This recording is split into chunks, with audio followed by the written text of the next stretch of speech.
ഈശോയിൽ സ്നേഹമുള്ള പ്രിയ സഹോദരി സഹോദരന്മാരെ, നമ്മൾ ആഗമനകാലത്തിലെ അവസാനത്തെ ഞായറാഴ്ചയിലേക്ക്, 4ാമത്തെ ഞായറാഴ്ചയിലേക്ക് പ്രവേശിക്കുകയാണ്.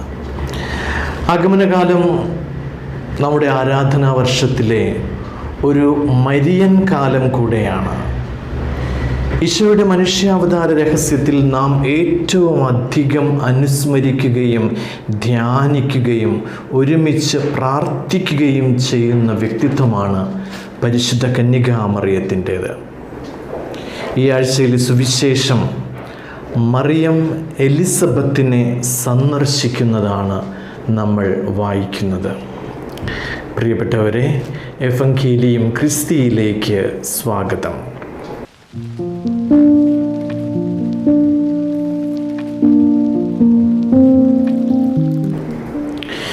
ഏറ്റവും ആദ്യം നമുക്ക് സുവിശേഷം വിവരിക്കുന്ന ഭൂപ്രദേശത്തിൻ്റെ സവിശേഷത ഒന്ന് പരിശോധിക്കാം. കാരണം വിശുദ്ധ ഗ്രന്ഥം മനസ്സിലാക്കുവാൻ അതിലെ സംഭവങ്ങൾ നടക്കുന്ന ഭൂപ്രദേശത്തിൻ്റെയും സ്ഥലനാമങ്ങളും മനസ്സിലാക്കുന്നത് നമ്മെ വളരെയധികം സഹായിക്കും. ഇവിടെ ഇസ്രായേലിൻ്റെ വടക്കൻ ഭാഗവും തെക്കൻ ഭാഗവും എന്നത് വളരെ പ്രധാനപ്പെട്ടതാണ്. മറിയം ഗബ്രിയേൽ മാലാഖയിൽ നിന്ന് മംഗളവാർത്ത സ്വീകരിക്കുന്നത് വടക്കൻ പ്രവിശ്യയിലുള്ള ഗലീലിയിലെ നസറത്ത് എന്ന പട്ടണത്തിൽ വെച്ചാണ്. മറിയം എലിസബത്തിനെ സന്ദർശിക്കുന്നതാകട്ടെ തെക്കൻ പ്രവിശ്യയിലുള്ള യൂദയായിൽ വെച്ചാണ്. ഗലീലിയുടെയും യൂദയായുടെയും ഭൂപ്രദേശങ്ങൾ തമ്മിൽ വളരെ വലിയ അന്തരമുണ്ട്.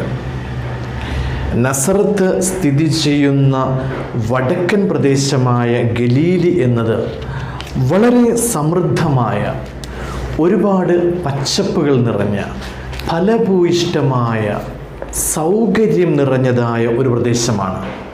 അവിടെ വെച്ചാണ് ഗബ്രിയേൽ മാലാഖ പരിശുദ്ധ കന്യകാമറിയത്തോട് മംഗളവാർത്ത അറിയിക്കുന്നത്. എന്നാൽ എലിസബത്തും സക്കറിയായും ജീവിച്ചിരുന്ന വടക്കൻ പ്രദേശമായ യൂദയ ഒരു മലമ്പ്രദേശമാണ്. ഒരുപാട് മലനിരകളുണ്ട്, പാറകൾ നിറഞ്ഞതാണ്, കല്ലും മുള്ളും നിറഞ്ഞതാണ്. അതുകൊണ്ട് തന്നെ ദുഷ്കരമായ യാത്ര ചെയ്യുന്ന ഒരു സ്ഥലമാണ് ഈ യൂദയ എന്ന് പറയുന്നത്. സുവിശേഷം പറയുന്നത് ഇതാണ്: മറിയം ഗർഭിണിയായിരിക്കെ സമൃദ്ധിയുടെയും പച്ചപ്പിൻ്റെയും ആശ്വാസത്തിൻ്റെയും ഒക്കെ സ്ഥലമായ നസറത്ത് ഉപേക്ഷിച്ച് മലകളും പാറകളും നിറഞ്ഞ ദുഷ്കരമായ യാത്ര ചെയ്യുന്ന ഊഷരഭൂമിയായ യൂദയായിലേക്ക് പോവുകയാണ്. ഗർഭിണിയായ തൻ്റെ ചാർച്ചക്കാരി എലിസബത്തിനെ അവളുടെ ഗർഭകാലത്ത് ശുശ്രൂഷിക്കുവാൻ വേണ്ടി. ലൂക്ക ഇവിടെ എടുത്തു പറയുന്നുണ്ട്, മറിയം യൂദയായിലെ മലമ്പ്രദേശത്തുള്ള ഒരു പട്ടണത്തിലേക്ക് തിടുക്കത്തിൽ യാത്രയായി എന്ന്. എന്തുകൊണ്ടാണ് മറിയം ഈ തിടുക്കം കാണിക്കുന്നത്? സുവിശേഷം അവിടെ പ്രത്യേകമായ വിവരണങ്ങളൊന്നും നൽകുന്നില്ല എങ്കിൽ തന്നെ നമുക്ക് 2 കാര്യങ്ങൾ അവിടെ അനുമാനിക്കാം. ഒന്ന്, തനിക്ക് ഗബ്രിയേൽ ദൂതനിൽ നിന്ന് ലഭിച്ച മംഗളവാർത്ത, ആ സദ്വാർത്ത എലിസബത്തുമായി പങ്കുവയ്ക്കുവാനുള്ള സന്തോഷത്തിലാണ് അവൾ ചിലപ്പോൾ തിടുക്കം കൂട്ടിയത്. എലിസബത്ത് ഗർഭിണിയായ വിവരവും, വാർദ്ധക്യത്തിൽ എലിസബത്ത് ഗർഭിണിയായ വിവരവും ദൂതൻ മറിയത്തോട് പറയുന്നുണ്ട്. അപ്പോൾ ഇക്കാര്യമൊക്കെ എലിസബത്തുമായിട്ട് പങ്കുവയ്ക്കുവാനുള്ള ഒരു എക്സൈറ്റ്മെൻറ്റ്, അത് മറിയത്തിൻ്റെ തിടുക്കം കൂട്ടിയിട്ടുണ്ട്. അങ്ങനെ എലിസബത്തിനെ ദൈവം അനുഗ്രഹിച്ചതിനെക്കുറിച്ചും തന്നെ ദൈവം പ്രത്യേകമായൊരു ദൗത്യത്തിന് വേണ്ടി തിരഞ്ഞെടുത്തതിനെക്കുറിച്ചുമൊക്കെ എലിസബത്തുമായി പങ്കുവയ്ക്കുക, അതായിരിക്കാം ഒരുപക്ഷെ മറിയത്തിൻ്റെ തിടുക്കം കൂട്ടിയത്. രണ്ടാമത്തേത് നമ്മൾ പലപ്പോഴുമൊക്കെ കേട്ടിട്ടുള്ളത് തന്നെ, മറിയത്തിന് എലിസബത്തിനെ ശുശ്രൂഷിക്കുവാനുള്ള തിടുക്കമായിരിക്കാം. നമ്മൾ കാണുന്നുണ്ട് എലിസബത്ത് വന്ധ്യയായിരുന്നു എന്ന് മാത്രമല്ല, അവൾ തൻ്റെ വാർദ്ധക്യത്തിലുമായിരുന്നു. അപ്രകാരം ഗർഭിണിയായ ഒരു സ്ത്രീയെ ശുശ്രൂഷിക്കുവാനുള്ള തിടുക്കം. സുവിശേഷത്തിൽ നമ്മൾ കാണുന്നുണ്ട്, മറിയം എലിസബത്തിനെ സന്ദർശിക്കുവാൻ പോകുമ്പോൾ എലിസബത്ത് 6 മാസം ഗർഭിണിയായിരുന്നു. തുടർന്ന് മറിയം 3 മാസം വരെ അവളോടൊപ്പം താമസിക്കുന്നു. അതിൻ്റെ അർത്ഥം എലിസബത്ത് പ്രസവിക്കുന്നത് വരെ തന്നെ മറിയം എലിസബത്തിനോടൊപ്പം താമസിക്കുന്നു എന്ന സുവിശേഷത്തിൽ നിന്ന് നമുക്ക് വ്യക്തമാവുന്നതാണ്. ഇവിടെ ഏറ്റവും ശ്രദ്ധേയമായ ഒരു കാര്യം, മറിയത്തിൻ്റെ സാന്നിധ്യത്തോട് എലിസബത്ത് പ്രതികരിക്കുന്ന രീതിയാണ്. ഇതൊക്കെ പറയുന്നു, മറിയം സക്രിയായുടെ വീട്ടിൽ പ്രവേശിച്ച് എലിസബത്തിനെ അഭിവാദനം ചെയ്തു. മറിയത്തിൻ്റെ അഭിവാദനം കേട്ടപ്പോൾ എലിസബത്തിൻ്റെ ഉദരത്തിൽ ശിശു കുതിച്ചു ചാടിയെന്ന്. ഇവിടെ വളരെ വ്യക്തമാണ്, യേശുവിൻ്റെ സാന്നിധ്യം അറിഞ്ഞപ്പോൾ സ്നാപക യോഹന്നാൻ സന്തോഷത്താൽ തൻ്റെ അമ്മയുടെ ഉദരത്തിൽ തന്നെ കുതിച്ചു ചാടുകയാണ്. അത് സത്യമാണ്. മറിയം ഇവിടെ യോഹന്നാനും യേശുവിനും ഇടയിലുള്ള ഒരു മധ്യവർത്തിയായി, അതായത് യോഹന്നാന് യേശുവിനെ അറിയുവാനുള്ള ഒരു ഇടനിലക്കാരിയായി, ഒരു മീഡിയേറ്ററായി മറിയം വർത്തിക്കുകയാണ്. കാരണം സുവിശേഷം പറയുക, ശിശുവായ യേശുവിൻ്റെ സാന്നിധ്യം അറിഞ്ഞപ്പോഴല്ല യോഹന്നാൻ കുതിച്ചു ചാടിയത്, മറിച്ച് മറിയത്തിൻ്റെ അഭിവാദന സ്വരം എലിസബത്തിൻ്റെ ചെവികളിലെത്തുകയും അവിടെ നിന്ന് അത് യോഹന്നാൻ അറിയുകയും അങ്ങനെ എലിസബത്തിൻ്റെ ഉദരത്തിൽ യോഹന്നാൻ കുതിച്ചു ചാടുകയും ചെയ്തു. അതായത് ക്രിസ്തുവിൻ്റെ സാന്നിധ്യം യോഹന്നാൻ അറിയുന്നത് മറിയത്തിലൂടെയാണ്. മറിയത്തിൻ്റെ ശബ്ദത്തിലൂടെ എലിസബത്തിലേക്കും എലിസബത്തിലൂടെ യോഹന്നാനിലേക്കുമാണ് ക്രിസ്തുവിൻ്റെ സാന്നിധ്യം എത്തുന്നത്. അപ്പോൾ ഇവിടെ മറിയത്തിൻ്റെ രക്ഷാകര കർമ്മത്തിലെ പങ്കാളിത്തവും അവളുടെ മഹത്വവും വിവരിക്കുന്ന വളരെ പ്രധാനപ്പെട്ട ഒരു ദൈവവചന ഭാഗമാണിത്. എന്താണ് മറിയത്തിൻ്റെ മഹത്വം? അതായത് മറിയത്തിൻ്റെ അഭിവാദനത്തിൻ്റെ ശബ്ദമാണ് എലിസബത്തിനെയും യോഹന്നാനെയും ഇപ്രകാരം പ്രതികരിക്കാനായിട്ട് പ്രേരിപ്പിക്കുന്നത്. എലിസബത്ത് പരിശുദ്ധാത്മാവ് നിറഞ്ഞവളാവുകയും അവൾ ഉദ്ഘോഷിക്കുകയും ചെയ്യുന്നു, നീ സ്ത്രീകളിൽ അനുഗ്രഹീതയാണ്, നിന്റെ ഉദരഫലവും അനുഗ്രഹീതം. എലിസബത്തിൻ്റെ വാക്കുകൾ നമുക്ക് വളരെ പരിചിതമാണ്, നമ്മൾ എന്നും പ്രാർത്ഥിക്കുന്നതാണെന്ന്. എന്നാൽ ലൂക്ക ആ വാക്കുകൾ കൊടുക്കുന്ന പ്രാധാന്യം ശ്രദ്ധിക്കുക. എലിസബത്ത് ഈ വാക്കുകൾ ഒരു സംസാരമധ്യേ സാധാരണയായിട്ട് പറയുകയല്ല, മറിച്ച് അവൾ ഉദ്ഘോഷിച്ചു എന്നാണ് ലൂക്ക എഴുതുന്നത്. മലയാളത്തിൽ അത് ഉദ്ഘോഷിച്ചു എന്നാണ്. ചില ഇംഗ്ലീഷ് തർജ്ജമകളിൽ അത് ഷീ ഷൗട്ടഡ്. മറ്റൊരു തർജ്ജമയിൽ she exclaimed with a loud cry. അവൾ ഒരു ഉയർന്ന കരച്ചിലോടുകൂടി അല്ലെങ്കിൽ ഉയർന്ന അലർച്ചയോടുകൂടി അവൾ പറഞ്ഞു എന്ന്. അതായത് മറിയത്തിൻ്റെ അഭിവാദനത്തിൻ്റെ ശബ്ദം എലിസബത്ത് ശ്രവിക്കുമ്പോൾ അവൾ സന്തോഷത്താൽ നിറഞ്ഞ് സ്വയം മറന്ന് അലറുകയാണ്. എന്നിട്ട് എലിസബത്ത് ഇവിടെ 2 ബയാറ്റിറ്റ്യൂഡ്സ്, 2 അനുഗ്രഹങ്ങളെക്കുറിച്ച്, മറിയത്തിന് 2 അനുഗ്രഹങ്ങളെക്കുറിച്ച് പറയുകയാണ്. ഒന്നാമത്തേത്, നീ സ്ത്രീകളിൽ അനുഗ്രഹീതയാകുന്നു. രണ്ടാമത്തേത്, നിന്റെ ഉദരഫലവും അനുഗ്രഹീതമാകുന്നു. ഇവിടെ നമ്മൾ ശ്രദ്ധിക്കേണ്ട മറ്റൊരു കാര്യം ഈ എലിസബത്തിൻ്റെ ഒരു എളിമയാണ്. അവൾ പിന്നീട് പറയുന്നുണ്ട്, എൻ്റെ കർത്താവിൻ്റെ അമ്മ എൻ്റെ അടുക്കത്ത് വരുവാനുള്ള ഈ ഭാഗ്യം എനിക്ക് എവിടെ നിന്നാണ്? വിശുദ്ധ ഗ്രന്ഥം മറിയത്തിന് കൊടുക്കുന്ന മഹത്വം അത് നമുക്കിവിടെ ശ്രദ്ധിക്കാവുന്നതാണ്. എല്ലാ മഹത്വത്തിൻ്റെയും മൂലകാരണം ക്രിസ്തു തന്നെയാണ്. എങ്കിലും ക്രിസ്തു മാത്രമല്ല, ക്രിസ്തുവിൻ്റെ അമ്മ കൂടി സുവിശേഷത്തിൽ പ്രത്യേകമായി പരാമർശിക്കപ്പെടുന്നു. എൻ്റെ കർത്താവിൻ്റെ അമ്മ എൻ്റെ അടുക്കൽ വരുവാനുള്ള ഭാഗ്യം എന്ന് പറഞ്ഞുകൊണ്ട്. അപ്പോൾ എൻ്റെ കർത്താവിൻ്റെ അമ്മ എന്ന ഈ ഒരു വിശേഷണം വളരെ പ്രധാനപ്പെട്ടതാണ്. ഈ വിശേഷണത്തിന് 2 അടിസ്ഥാനങ്ങളുണ്ട്. ഒന്നാമത്തേത് ഒരു ക്രിസ്റ്റോളജിക്കൽ ബേസിസ്, അതായത് ക്രിസ്തുവിനെ, ആരാണ് ക്രിസ്തു എന്ന് മനസ്സിലാക്കുവാനുള്ള ഒരു അടിസ്ഥാനം ഈ ഒരു വിശേഷണം നമുക്ക് നൽകുന്നുണ്ട്. രണ്ടാമത്തേത് ഒരു മരിയോളജിക്കൽ ബേസിസ്, മറിയം ആരാണ് എന്ന് മനസ്സിലാക്കുന്നതിനുള്ള ഒരു അടിസ്ഥാനവും ഈ ഒരു വിശേഷണം നമുക്ക് നൽകുന്നുണ്ട്. ക്രിസ്റ്റോളജിക്കലായിട്ടുള്ള ആ കാരണങ്ങൾ, ക്രിസ്തു വിജ്ഞാനിയും ക്രിസ്തുവിനെ കുറിച്ച് അറിയുന്നതിന് ഈ ഒരു വിശേഷണം എങ്ങനെയാണ് നമ്മളെ സഹായിക്കുന്നത്? എലിസബത്ത് പറയുന്നു, എൻ്റെ കർത്താവിൻ്റെ അമ്മ. കർത്താവ് എന്നതിന് സുവിശേഷം ഉപയോഗിക്കുന്ന ഗ്രീക്ക് വാക്ക് ഹോക്യൂരിയോസ് എന്നാണ്. അപ്പോൾ രാജാവിനെ സൂചിപ്പിക്കുവാനോ അല്ലെങ്കിൽ പഴയ നിയമത്തിലെ ദൈവത്തെ സൂചിപ്പിക്കുവാനോ ആണ് ഹോക്യൂരിയോസ് എന്ന പദം ഉപയോഗിക്കുന്നത്. അതായത് പഴയ നിയമം ഗ്രീക്ക് ഭാഷയിലേക്ക് തർജ്ജമ ചെയ്തപ്പോൾ പഴയ നിയമത്തിലെ ദൈവത്തിൻ്റെ പേര് നമ്മൾക്കറിയാവുന്ന ടെട്രാഗമത്തോൺ എന്ന് പറയുന്ന ആ ഒരു പേര്, അതായത് YHWH എന്ന് നമ്മൾ പലപ്പോഴുമായിട്ട് എഴുതുന്ന ദൈവത്തിൻ്റെ ആ പേര് ഗ്രീക്കിലേക്ക് തർജ്ജമ ചെയ്യുമ്പോൾ ഹോക്യൂരിയോസ് എന്നാണ് ഉപയോഗിക്കുന്നത്, പ്രത്യേകിച്ച് സെപ്ത്വജിന്റിലൊക്കെ. അപ്പോൾ ലൂക്കാസ് സുവിശേഷം മുഴുവനും ഹോക്യൂരിയോസ് എന്ന പദം ഉപയോഗിക്കുന്നത് രാജാവ് എന്ന അർത്ഥത്തിലാണ്. അതുപോലെ അതായത് എലിസബത്തോടെ പറയുകയാണ്, എൻ്റെ രാജാവിൻ്റെ അമ്മ എൻ്റെ അടുക്കൽ വരുവാനുള്ള ഭാഗ്യം. അങ്ങനെ നോക്കുമ്പോൾ ക്രിസ്തു രാജാവാണ്, യേശു രാജാവാണ്, മിശിഹായാണ് എന്ന അർത്ഥമുണ്ട്.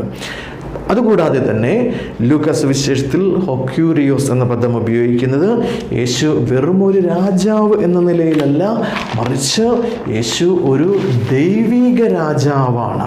അതായത് ഹീ ഈസ് ദ ലോർഡ്, ദൈവം തന്നെ മനുഷ്യനായി വന്നത് എന്ന അർത്ഥത്തിൽ. അപ്പോൾ മറിയത്തെ എൻ്റെ ദൈവത്തിൻ്റെ അമ്മ എന്നാണ് എലിസബത്ത് വിളിക്കുന്നത്. ആ മറിയം തന്നെ സന്ദർശിക്കുവാൻ വന്നത് എലിസബത്തിന് ലഭിച്ച വലിയൊരു ബഹുമതിയായി അവൾ കരുതുകയാണ്. പ്രിയപ്പെട്ടവരെ, ചിലപ്പോഴെല്ലാം അകത്തോലിക്കരായിട്ടുള്ള നമ്മുടെ സഹോദരങ്ങൾ, നമ്മൾ കത്തോലിക്കരെ, നമ്മുടെ സഭയുടെ വിശ്വാസത്തെ പലപ്പോഴും വിധിക്കുന്നതും ഇകഴ്ത്തുന്നതുമായ ഒരു കാര്യമാണ് മറിയത്തിന് നമ്മൾ കൊടുക്കുന്ന വണക്കവും മഹത്വവും പ്രാധാന്യവും. അപ്പോൾ എന്തിനാണ് ഇത്രമാത്രം പ്രാധാന്യം മറിയത്തിന് കൊടുക്കുന്നത് എന്ന ചോദ്യം പലപ്പോഴും നമ്മൾ കേൾക്കാറുണ്ട്.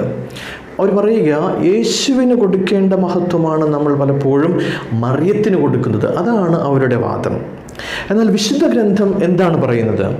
ഇവിടെ ആരാണ് എലിസബത്തിനെ കൊണ്ട് മറിയത്തെ ഇത്രമാത്രം ബഹുമാനിച്ചുകൊണ്ടും ആദരിച്ചുകൊണ്ടുമുള്ള വാക്കുകൾ പറയിപ്പിക്കുന്നത്? അത് പരിശുദ്ധാത്മാവാണ്. പരിശുദ്ധാത്മാവ് നിറഞ്ഞവളായിട്ടാണ് എലിസബത്ത് ഉദ്ഘോഷിക്കുന്നത്. അതായത് എലിസബത്ത് മറിയത്തെ ഇത്രമാത്രം ആദരിക്കുകയും മഹത്വപ്പെടുത്തുകയും ചെയ്യുന്നതിന് പരിശുദ്ധാത്മാവിന് യാതൊരു കുഴപ്പവുമില്ല, യാതൊരു പ്രശ്നവുമില്ല. അപ്പോൾ അതുകൂടാതെ സുവിശേഷത്തിലൂടെ ഇക്കാര്യങ്ങളെല്ലാം നമ്മളോടും കഴിഞ്ഞു പോയതും വരുവാനിരിക്കുന്നതുമായ തലമുറയോടുമെല്ലാം മറിയത്തെക്കുറിച്ച് പറയാൻ ലൂക്കായെ പ്രേരിപ്പിച്ചത് ആരാണ്? അതും പരിശുദ്ധാത്മാവ് തന്നെ. അപ്പോൾ മറിയത്തിന് നൽകുന്ന ഈ ആദരവോ മഹത്വമോ ഒരിക്കൽ പോലും ക്രിസ്തുവിന് നൽകുന്ന മഹത്വത്തിനും ആരാധനയ്ക്കും ഒരു കുറവും വരുത്തുന്നതല്ല. യഥാർത്ഥത്തിൽ ക്രിസ്തുവിനോട് ചേർന്ന് നിൽക്കുന്നത് കൊണ്ടാണ് മറിയം ഈ ആദരവിനും മഹത്വത്തിനും അർഹയാകുന്നത് തന്നെ. എൻ്റെ കർത്താവിൻ്റെ അമ്മ, എൻ്റെ കർത്താവിൻ്റെ അമ്മ. എലിസബത്ത് യേശുവിനെ മാറ്റി നിർത്തിക്കൊണ്ടല്ല മറിയത്തെ മഹത്വപ്പെടുത്തുന്നതും ആദരിക്കുന്നതും, മറിച്ച് ക്രിസ്തുവാകുന്ന കാരണം കൊണ്ടാണ് അവൾ മറിയത്തെ മഹത്വപ്പെടുന്നത്. She honours Mary because of Christ. ക്രിസ്തുവാകുന്ന കാരണം, അതാണ് മറിയത്തെ മഹത്വപ്പെടുത്തുവാനുള്ള കാരണം. ഇത് തന്നെയാണ് നമ്മൾ കത്തോലിക്കരും മറിയത്തിന് നൽകുന്നത്. അത് തന്നെയാണ് നമ്മൾ മറിയത്തിന് നൽകുന്ന പ്രാധാന്യത്തിലൂടെ നമ്മൾ വിവക്ഷിക്കുന്നതും, കത്തോലിക്ക സഭ വിവക്ഷിക്കുന്നതും അത് തന്നെ. പിന്നെ ഇന്നത്തെ സുവിശേഷത്തിൻ്റെ സമാപനത്തിൽ എലിസബത്ത് ഒരിക്കൽ കൂടി മറിയത്തെ അനുഗ്രഹീത എന്ന് പ്രഖ്യാപിക്കുകയാണ്. കർത്താവ് അരുൾ ചെയ്ത കാര്യങ്ങൾ നിറവേറുമെന്ന് വിശ്വസിച്ചവൾ ഭാഗ്യവതി, അനുഗ്രഹീത. ഇത് നമ്മൾ മറ്റൊരു സന്ദർഭവുമായിട്ട് യോജിപ്പിച്ച് മനസ്സിലാക്കാൻ ശ്രമിക്കാം. അതായത് ലൂക്കായുടെ സുവിശേഷം 11-ാം അധ്യായത്തിൽ നമ്മളൊരു സംഭവം കാണുന്നുണ്ട്. യേശു ഒരിക്കൽ പ്രസംഗിച്ചു കൊണ്ടിരിക്കുമ്പോൾ ജനക്കൂട്ടത്തിൽ നിന്ന് ഒരു സ്ത്രീ ഉദ്ഘോഷിക്കുന്നുണ്ട്, നിന്നെ വഹിച്ച ഉദരവും നിന്നെ പാലൂട്ടിയ മുലകളും ഭാഗ്യമുള്ളവ എന്ന് പറഞ്ഞുകൊണ്ട്. അപ്പോൾ ഈശോ ആ സ്ത്രീയോട് എന്താണ് മറുപടിയായിട്ട് പറയുന്നത്? ഈശോ പറയുന്നു, ദൈവവചനം കേട്ട് അത് പാലിക്കുന്നവർ കൂടുതൽ ഭാഗ്യവാന്മാർ. അപ്പോൾ ഈ ഭാഗം പലപ്പോഴും നമ്മൾ പരിശുദ്ധ കന്യകാമറിയത്തിന് കൊടുക്കുന്ന പ്രാധാന്യത്തെ കുറച്ച് കാണിക്കുവാൻ വേണ്ടി ഇത് ഉപയോഗിക്കാറുണ്ട്. അവർ പറയുക, നോക്കുക, യേശു മറിയത്തെ അത്ര വലിയ കാര്യമായിട്ട്, അത്ര വലിയ പ്രധാനമായിട്ടൊന്നും പരിഗണിച്ചിട്ടില്ല. ഈശോയെ സംബന്ധിച്ചിടത്തോളം ദൈവവചനം കേട്ടത് പാലിക്കുന്ന എല്ലാവരും ഒരുപോലെയാണ് എന്നാണ് ഈശോ പറയുന്നതെന്നാണ് അവരുടെ വാദം. അപ്പോൾ അവർ പറയുന്ന, നമ്മൾ കത്തോലിക്കർ മറിയത്തിന് അനാവശ്യമായ പ്രാധാന്യം കൊടുക്കുന്നു എന്നാണ്. എന്നാൽ ഈ ഭാഗം വ്യക്തമാകുവാൻ 11-ാം അധ്യായത്തിലെ യേശുവിൻ്റെ വാക്കുകൾ നമുക്ക് ഈ 1-ാം അധ്യായത്തിലെ എലിസബത്തിൻ്റെ വാക്കുകളുമായിട്ട് ചേർത്ത് വെച്ചൊന്ന് വായിച്ചു നോക്കാം. എലിസബത്ത് മറിയത്തെക്കുറിച്ച് പറയുന്നു, കർത്താവ് അരുൾ ചെയ്ത കാര്യങ്ങൾ നിറവേറുമെന്ന് വിശ്വസിച്ചവൾ ഭാഗ്യവതി. അതായത് കർത്താവ് അരുൾ ചെയ്ത കാര്യങ്ങൾ നിറവേറുമെന്ന് വിശ്വസിച്ചവളാണ് മറിയം, അതുകൊണ്ടാണ് നീ ഭാഗ്യവതിയായത്. ഈശോ പറയുന്നു, ദൈവവചനം കേട്ട് അത് പാലിക്കുന്നവർ കൂടുതൽ ഭാഗ്യമുള്ളവർ. അപ്പോൾ എലിസബത്ത് മറിയത്തെക്കുറിച്ച് പറയുന്നതും യേശു പറയുന്നതും ഒന്ന് തന്നെയാണ്. രണ്ടുപേരും പറയുക, മറിയത്തിൻ്റെ വിശ്വാസമാണ് അവളെ അനുഗ്രഹീതയാക്കി മാറ്റിയത്. അതായത് യേശു പറഞ്ഞതിന് ദൈവവചനം കേട്ട് അത് പാലിക്കുന്നവർ കൂടുതൽ ഭാഗ്യവാന്മാർ എന്നതിന് ഏറ്റവും വലിയ ഉദാഹരണവും മാതൃകയുമാണ് മറിയം. ദൈവവചനം കേട്ട് വിശ്വസിക്കുകയും പാലിക്കുകയും ചെയ്ത ലൂക്കയുടെ സുവിശേഷത്തിലെ ഏറ്റവും ആദ്യത്തെ ആൾ അത് മറിയമാണ്. ആ സ്ത്രീയോട് യഥാർത്ഥത്തിൽ ഈശോ അപ്പോൾ എന്താണ് പറയുക? ഈശോ പറയുന്നത്, നിങ്ങൾ എൻ്റെ അമ്മയെക്കുറിച്ചാണ് പറയുന്നത്. എന്നെ സംവഹിച്ച ഉദരവും എനിക്ക് പാലൂട്ടിയ മുലകളും, അത് നിങ്ങൾ എൻ്റെ അമ്മയെ ഉദ്ദേശിച്ചാണ് പറയുന്നത്. പക്ഷേ എൻ്റെ അമ്മ അനുഗ്രഹീതയാകുന്നത് അവളുടെ ഉദരവും പാലൂട്ടിയ മുലകളും കൊണ്ട് മാത്രമല്ല, അവളുടെ ശരീരം കൊണ്ടല്ല, മറിച്ച് അവളുടെ വിശ്വാസം കൊണ്ടാണ്, മറിയത്തിൻ്റെ വിശ്വാസം കൊണ്ടാണ്. അതാണ് ഈശോ ഈ സുവിശേഷത്തിൽ നിന്ന് നമ്മൾ മനസ്സിലാക്കേണ്ട മറ്റൊരു കാര്യം. ഇന്ന് നമ്മൾ ഇന്നത്തെ 1-ാമത്തെ വായന കൂടെ ഒന്ന് മനസ്സിലാക്കുമ്പോഴാണ് നമുക്ക് ഈ സുവിശേഷത്തിൻ്റെ പൂർണ്ണത നമുക്ക് മനസ്സിലാക്കാൻ സാധിക്കുന്നത്. മിക്ക പ്രവാചകൻ്റെ പുസ്തകത്തിൽ നിന്നാണ് ഇന്നത്തെ 1-ാമത്തെ വായന. അത് നമുക്കൊന്ന് വായിച്ചു നോക്കാം. അത് ഇപ്രകാരമാണ്. കർത്താവ് ഇപ്രകാരം അരുളി ചെയ്യുന്നു, ബെത്ലഹേം എഫ്രാത്ത, യൂദാ ഭവനങ്ങളിൽ നീ ചെറുതാണെങ്കിലും ഇസ്രായേലിനെ ഭരിക്കേണ്ടവൻ എനിക്കായി നിന്നിൽ നിന്ന് പുറപ്പെടും. അവൻ പണ്ടേ യുഗങ്ങൾക്ക് മുൻപേ ഉള്ളവനാണ്. അതിനാൽ ഈറ്റുനോവെടുത്തവൾ പ്രസവിക്കുന്നതുവരെ അവൻ അവരെ പരിത്യജിക്കും. പിന്നീട് അവൻ്റെ സഹോദരരിൽ അവശേഷിക്കുന്നവർ ഇസ്രായേൽ ജനത്തിലേക്ക് മടങ്ങി വരും. കർത്താവിൻ്റെ ശക്തിയോടെ, തൻ്റെ ദൈവമായ കർത്താവിൻ്റെ മഹത്വത്തോടെ അവൻ വന്ന് തൻ്റെ ആടുകളെ മേയിക്കും. ഭൂമിയുടെ അതിർത്തിയോളം അവൻ പ്രതാപവാനാകിയാൽ അവർ സുരക്ഷിതരായി വസിക്കും. അവൻ നമ്മുടെ സമാധാനമായിരിക്കും. ഇതാണ് 1-ാമത്തെ വായന. അതായത് വരുവാനിരിക്കുന്ന മിശിഹായുടെ ജനനത്തെക്കുറിച്ചാണ് മിക്ക പ്രവാചകൻ പ്രവചിക്കുന്നത്. അപ്പോൾ ഈ പ്രവചനത്തിൽ പ്രധാനപ്പെട്ട ചില കാര്യങ്ങളുണ്ട്. അതിൽ ഏറ്റവും പ്രധാനമായിട്ട് നമ്മുടെ ശ്രദ്ധയിൽപ്പെടുന്നത് ഈ പ്രവചനം പറയുന്ന ഭൂപ്രദേശത്തെക്കുറിച്ചുള്ള വിവരണമാണ്. നമ്മൾ നേരത്തെ പറയുകയുണ്ടായി, വിശുദ്ധ ഗ്രന്ഥം മനസ്സിലാക്കുവാനായിട്ട് ഭൂപ്രദേശവും അതിൻ്റെ പ്രത്യേകതകളും മനസ്സിലാക്കുന്നത് നമ്മളെ സഹായിക്കുമെന്ന്. അപ്പോൾ എവിടെയാണ് ബെത്ലഹേം? ബെത്ലഹേം തെക്കൻ പ്രവിശ്യയിലാണ്, അതായത് യൂദയായിൽ. അപ്പോൾ യൂദയായിലെ ബെത്ലഹേം എന്ന പട്ടണം പ്രധാനപ്പെട്ടതായി മാറുന്നത് അതിൻ്റെ വലിപ്പം കൊണ്ടോ അതിൻ്റെ വലിയ ശക്തി കൊണ്ടോ ഒന്നുമല്ല, മറിച്ച് ദാവീദ് രാജാവുമായിട്ടുള്ള ബന്ധം കൊണ്ടാണ്. ദാവീദിൻ്റെ ജന്മസ്ഥലവും ദാവീദ് വളർന്ന സ്ഥലവും ബെത്ലഹേമാണ്. അപ്പോൾ ഒരു യഹൂദനോട് ബെത്ലഹേം എന്ന് പറയുമ്പോൾ തന്നെ അവൻ്റെ മനസ്സിലേക്ക് ഓടിയെത്തുന്ന ആ ഒരു രൂപം ദാവീദിൻ്റെ രൂപമാണ്, ദാവീദിൻ്റെ പട്ടണം എന്ന നിലയിൽ. എന്നാൽ ഇവിടെ മിക്ക മറ്റൊരു പേര് കൂടെ പറയുന്നുണ്ട്. ബത്ലഹേം എന്ന് മാത്രമല്ല പറയുന്നത്, മറിച്ച് ബത്ലഹേം എഫ്രാത്ത, എഫ്രാത്ത എന്നുള്ള ഒരു പേര് കൂടെ പറയുന്നുണ്ട്. എന്താണ് ഈ എഫ്രാത്ത എന്ന സ്ഥലത്തിൻ്റെ പ്രാധാന്യം? എഫ്രാത്ത എന്ന സ്ഥലം ബത്ലഹേമിന് തൊട്ടടുത്തുള്ള ഒരു സ്ഥലമാണ്. ആദ്യമായി വിശുദ്ധ ഗ്രന്ഥത്തിൽ എഫ്രാത്ത എന്ന സ്ഥലത്തെക്കുറിച്ച് പ്രതിപാദിക്കുന്നത് ഒരു സ്ത്രീയുമായി ബന്ധപ്പെട്ടാണ്. അത് ഇസ്രായേലിൻ്റെ അമ്മ എന്ന് പറയാവുന്ന സ്ത്രീ, അതായത് റാഹേൽ, യാക്കോബിൻ്റെ ഭാര്യയായ റാഹേൽ. യാക്കോബ് ഇസ്രായേലിൻ്റെ പിതാവാണ്. അപ്പോൾ ഇസ്ഹാക്കിൻ്റെ മക്കളായ ഏസാവും യാക്കോബും ദൈവം യാക്കോബിൻ്റെ പേര് ഇസ്രായേൽ എന്ന് ആക്കി മാറ്റുന്നുണ്ട്. പിന്നീട് അദ്ദേഹത്തിൻ്റെ 12 മക്കളിൽ നിന്നാണ് ഇസ്രായേലിൻ്റെ 12 ഗോത്രങ്ങൾ, ഇസ്രായേലിൻ്റെ ജനതതി ഉണ്ടാകുന്നത്. അപ്പോൾ ആ ജനതയുടെ പിതാവ് എന്ന നിലയിൽ ഇസ്രായേലിൻ്റെ പിതാവാണ് യാക്കോബ്. അദ്ദേഹത്തിൻ്റെ ഭാര്യ റാഹേൽ അങ്ങനെ ഇസ്രായേലിൻ്റെ അമ്മയായി വരുന്നു. ഉൽപ്പത്തി പുസ്തകം 35-ാം അധ്യായത്തിൽ റാഹേലിൻ്റെ മരണത്തെക്കുറിച്ചും സംസ്കാരത്തെക്കുറിച്ചും വിവരിക്കുന്നുണ്ട്. എവിടെയാണ് ഇസ്രായേലിൻ്റെ ഈ മാതാവ് മരിച്ചതും അടക്കം ചെയ്യപ്പെട്ടതും? ഉൽപ്പത്തി പുസ്തകം 35-ാം അധ്യായം 16-ാം വാക്യം പറയുന്നു, എഫ്രാത്തയിൽ വെച്ച് റാഹേൽ മരിക്കുന്നു. എഫ്രാത്തയിൽ വെച്ച് അവളുടെ 12-ാമത്തെ പുത്രനായ ബെഞ്ചമിന് ജന്മം നൽകുന്ന ആ പ്രസവ വേദനയിലാണ് അവൾ മരിക്കുന്നത്. 19-ാമത്തെ വാക്യം പറയുന്നു, ബത്ലഹേം എന്ന് പറയപ്പെടുന്ന എഫ്രാത്തയിലേക്കുള്ള വഴിയിൽ അവളെ അടക്കം ചെയ്തു എന്ന്. അപ്പോൾ എങ്ങനെയാണ് റാഹേൽ മരിക്കുന്നത്?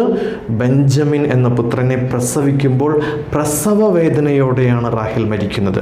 അതുകൊണ്ട് തന്നെ പ്രസവ വേദനയോടെ റാഹേൽ മരിക്കുന്നത് കൊണ്ട് റാഹേൽ ഇസ്രായേലിയുടെ ഒരു പ്രധാനപ്പെട്ട മാധ്യസ്ഥയും അമ്മയുമായി തീരുന്നുണ്ട്. അതുകൊണ്ടാണ് ജെറമ്യ പ്രവാചകൻ പറയുന്നു, റാഹേൽ തൻ്റെ മക്കളെ ഓർത്ത് കരയുന്നു എന്നൊക്കെ ജെറമ്യ പ്രവാചകൻ പറയുന്നുണ്ട്. നമുക്കറിയാം, മിക്ക പ്രവാചകനിലേക്ക് നമുക്ക് തിരികെ വരാം. അപ്പോൾ മിശിഹായെക്കുറിച്ചുള്ള തൻ്റെ പ്രവചനം മിക്ക ഇവിടെ പറയുന്നത് ഒരു സ്ത്രീയുമായിട്ട് ബന്ധപ്പെടുത്തിയാണ്. അതിങ്ങനെയാണ്, ഈറ്റുനോവെടുത്തവൾ പ്രസവിക്കുന്നത് വരെ അവൻ അവരെ പരിത്യജിക്കും. പ്രസവ വേദന എടുത്തവൾ പ്രസവിക്കുന്നത് വരെ. അതായത് എഫ്രാത്തയിൽ വെച്ച് ഇവിടെ മിക്ക പറയുന്ന ആ പ്രസവ വേദന എടുക്കുന്ന സ്ത്രീ ആരാണ് ശരിക്കും? ഒരു സംശയവും വേണ്ട, അത് റാഹേൽ തന്നെയാണ്. അപ്പോൾ പഴയ നിയമത്തിലെ റാഹേൽ ഇവിടെ മറിയവുമായിട്ട് ബന്ധപ്പെടുത്താവുന്നൊരു കണ്ണിയാണ്. റാഹേൽ പഴയ ഇസ്രായേലിൻ്റെ അമ്മയായിരിക്കുന്നത് പോലെ മറിയം പുതിയ ഇസ്രായേലിൻ്റെ തിരുസഭയുടെ അമ്മയായിട്ട് മാറുകയാണ്. മറിയം അതായത് പുതിയ നിയമത്തിലെ റാഹേൽ ആയി മറിയം മാറുന്നു.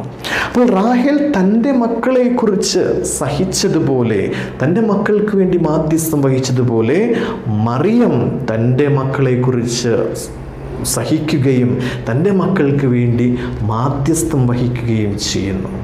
അപ്പോൾ മിക്ക ഇവിടെ പറയുന്നത്, അതായത് മിക്കയുടെ പ്രവചനം ഇതാണ്, ഭാവിയിൽ ഒരു സമയത്ത് മിശിഹായുടെ അമ്മ ഇവിടെ വരികയും ഒരു പുതിയ റാഹേലിനെ പോലെ തൻ്റെ പുത്രന് ജന്മം നൽകുകയും ചെയ്യും.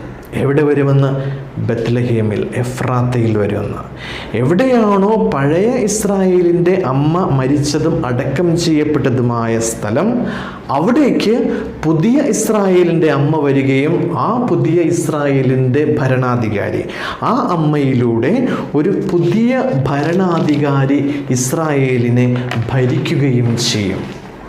അങ്ങനെ ആ ഭരണാധികാരി അവൻ യുഗങ്ങൾക്ക് മുൻപുള്ളതാണ്. ആ ഭരണാധികാരി ഒരു സാധാരണ ഭരണാധികാരിയല്ല, അവൻ യുഗങ്ങൾക്ക് മുൻപുള്ളതാണ്. ഹീബ്രു ഭാഷയിൽ പറയുന്നത് മിമേ ഒലാം, അതായത് അവൻ നിത്യതയിൽ നിന്ന് ഉള്ളവനാണ്, from eternity.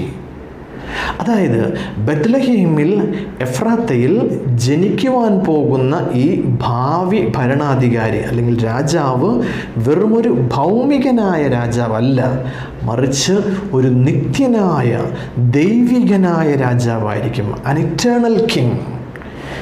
His origin is from pre eternity. അനന്തതയിൽ നിന്ന്, അവിടെ നിന്നാണ് അവൻ വരിക. ഒരു pre existent Messiah was not created. അവൻ സൃഷ്ടിക്കപ്പെട്ടവനല്ല, അവൻ ആദ്യം മുതലേ ഉണ്ടായിരുന്നവനാണ്. അവനാണ് മെസ്സിയ. മറ്റൊരു കാര്യം കൂടി ഇവിടെ മിക്ക പറയുന്നുണ്ട്, അവനൊരു ഷെപ്പേർഡ് കിങ്, ഒരു ഇടയനായ രാജാവായിരിക്കും. അപ്പോൾ അവിടെ മിക്ക പറയുന്നത് ദൈവമായ കർത്താവിൻ്റെ മഹത്വത്തോടെ വന്ന് തൻ്റെ ആടുകളെ അവൻ മേയ്ക്കും. ഒരു നല്ല ഇടയനെ പോലെ അവൻ നമ്മെ സംരക്ഷിക്കും. അതുകൊണ്ടാണ് ഈശോ നല്ല ഇടയൻ എന്ന് അറിയപ്പെടുന്നത്. നമ്മുടെ ഈ ഒരു ഇന്നത്തെ ഒരു എവങ്കേലിയം ക്രിസ്തി കുറച്ച് നീണ്ടതാണ് എങ്കിൽ തന്നെ അത് അവസാനിപ്പിക്കുന്നതിന് മുൻപായിട്ട് ഒരു കാര്യം കൂടെ പറയുകയാണ്. ഇന്നത്തെ സുവിശേഷത്തെക്കുറിച്ച് നമ്മുടെ ആദിമ സഭാപിതാക്കളിൽ അവസാനത്തെ ആളുകളിൽ ഒരാളായ വാഴ്ത്തപ്പെട്ട ബീഡ് എഴുതിയ കമൻട്രിയിൽ നിന്ന് ഒരു ഭാഗം നമുക്ക് ശ്രവിക്കാം. മറിയത്തോടുള്ള എലിസബത്തിൻ്റെ വാക്കുകൾ ബീഡ് ഇങ്ങനെയാണ് വിവരിക്കുക. ആദിമ മാതാപിതാക്കളായ ആദവും ഹവ്വയും മൂലം മനുഷ്യകുലത്തിന് സംഭവിച്ച വീഴ്ചയ്ക്ക് പരിഹാരം ചെയ്യുന്ന പുതിയ ഹവ്വയായിട്ടാണ് മറിയത്തെ അദ്ദേഹം വിവരിക്കുന്നത്. രണ്ട് വിശേഷണങ്ങൾ. ഒന്നാമത്തേത് സ്ത്രീകളിൽ അനുഗ്രഹീത. അതിനെ ബീഡ് പറയുന്നത്, നിന്റെ പുത്രന് കന്യാത്വത്തിലൂടെ ജന്മം നൽകിയതിനാൽ ആദ്യ അമ്മയിലൂടെ, അതായത് ഹവ്വയിലൂടെ സ്ത്രീകളിൽ നിന്ന് ജനിച്ച എല്ലാവരുടെയും മേൽ നിബന്ധിച്ച ശാപം നീ ഇല്ലാതാക്കി. ആദ്യത്തെ അമ്മയിലൂടെ, ഹവ്വയിലൂടെ സ്ത്രീകളിൽ നിന്ന് ജനിച്ച എല്ലാവരുടെയും മേൽ നിബന്ധിച്ച ശാപം നിന്റെ പുത്രന് കന്യാത്വത്തിൽ ജന്മം നൽകിയതിലൂടെ മറിയം ഇല്ലാതാക്കി. അതാണ് സ്ത്രീകളിൽ അനുഗ്രഹീത. നിന്റെ ഉദരഫലവും അനുഗ്രഹീതം. വീട് പറയുന്നു, ആദത്തിലൂടെ ഞങ്ങൾക്ക് നഷ്ടപ്പെട്ടു പോയ, നശിച്ചു പോകാൻ പാടില്ലാത്തതായ വിത്തും ഞങ്ങളുടെ സ്വർഗീയ അവകാശത്തിൻ്റെ ഫലവും നിന്നിലൂടെ ഞങ്ങൾക്ക് തിരികെ ലഭിച്ചു, മറിയത്തിലൂടെ ഞങ്ങൾക്ക് തിരികെ ലഭിച്ചു. അപ്പോൾ എന്താണ്? മറിയം പുതിയ നിയമത്തിലെ ഹവ്വയാണ്. അപ്പോൾ ഒരു വാക്കുകൂടെ നമ്മളിവിടെ ശ്രദ്ധിക്കണം. ബീഡ് ഇവിടെ ഫലം, ഫ്രൂട്ട് എന്ന ആ ഒരു പ്രതീകം തന്നെയാണ് എടുക്കുക. Blessed is the fruit of ദൈ വോംബ്. മറിയത്തിൻ്റെ ഉദരഫലം. ഇവിടെ ഫലം അഥവാ ഫ്രൂട്ട് എന്നത് നമ്മെ ഉൽപ്പത്തി പുസ്തകത്തിലെ നന്മതിന്മയുടെ വൃക്ഷത്തിൻ്റെ ഫ്രൂട്ട്, ഫലത്തിലേക്കുള്ള ഒരു സൂചന നമുക്ക് നൽകുന്നുണ്ട്. അപ്പം എങ്ങനെയാണ് മനുഷ്യകുലം പാപത്തിൻ്റെയും അതുവഴി നിത്യമരണത്തിലേക്കും നിബന്ധിച്ചത്? അത് ആദവും ഹവ്വയും നന്മതിന്മയുടെ വൃക്ഷത്തിൻ്റെ ഫലത്തിൽ നിന്ന്, ഫ്രൂട്ടിൽ പങ്കുചേർന്നു. ആ ഫലത്തിലൂടെ, ആ ഫ്രൂട്ടിലൂടെ പാപവും മരണവും ലോകത്തിൽ പ്രവേശിച്ചു. അതുപോലെ പുതിയ ഹവ്വയായ മറിയം ലോകത്തിന് രക്ഷ ലഭിക്കുവാൻ കാരണമായി. എങ്ങനെ? വൃക്ഷത്തിൻ്റെ ഫലത്തിലൂടെ അല്ല, മറിച്ച് തൻ്റെ ഉദരത്തിൻ്റെ ഫലത്തിലൂടെ. അങ്ങനെ മറിയം പുതിയ ഹവ്വയാകുന്നു. ക്രിസ്തു പുതിയ ആദവും, മറിയം പുതിയ ഹവ്വയും. മറിയത്തിൻ്റെ ഉദരഫലം വൃക്ഷത്തിൻ്റെ ഫലം മൂലം ഉണ്ടായ വീഴ്ചയ്ക്ക് പരിഹാരം ചെയ്യുന്നു. പ്രിയപ്പെട്ടവരെ, ക്രിസ്തുമസിന് വേണ്ടി നമ്മൾ ഒരുങ്ങുന്ന ഏറ്റവും അടുത്ത ദിവസങ്ങളിലേക്ക് നമ്മൾ കിടക്കുകയാണ്. പരിശുദ്ധ അമ്മയെക്കുറിച്ച് ധ്യാനിക്കുവാനും പരിശുദ്ധ അമ്മയുടെ മഹത്വം മനസ്സിലാക്കുവാനും ഈ സുവിശേഷ ഭാഗം നമ്മെ സഹായിക്കട്ടെ. ഒരു നിമിഷം നമുക്ക് കണ്ണുകളടച്ച് പ്രാർത്ഥിക്കാം. കർത്താവായ യേശുവേ, അങ്ങയുടെ അമ്മയിലൂടെ അങ്ങേക്ക് ഈ ഭൂമിയിൽ ജനിക്കുവാനും ഞങ്ങളെ രക്ഷിക്കുവാനും അങ്ങ് തിരുമനസ്സായി. ആ അമ്മയെ എന്നും ഞങ്ങൾക്ക് രക്ഷ നൽകുന്ന അമ്മയും മാധ്യസ്ഥയുമായി നൽകിയതിന് ഞങ്ങൾ അങ്ങേക്ക് നന്ദി പറയുന്നു. കർത്താവായ ക്രിസ്തു വഴി ഞങ്ങൾ എന്നെന്നും ജീവിക്കുകയും വാഴുകയും ചെയ്യുന്ന അങ്ങ് ഈ പ്രാർത്ഥന കേട്ടരുളണമേ. ആമേൻ. ഏവർക്കും സ്നേഹപൂർവ്വം എല്ലാവിധമായ ക്രിസ്തുമസ് മംഗളാശംസകൾ നേരുന്നു.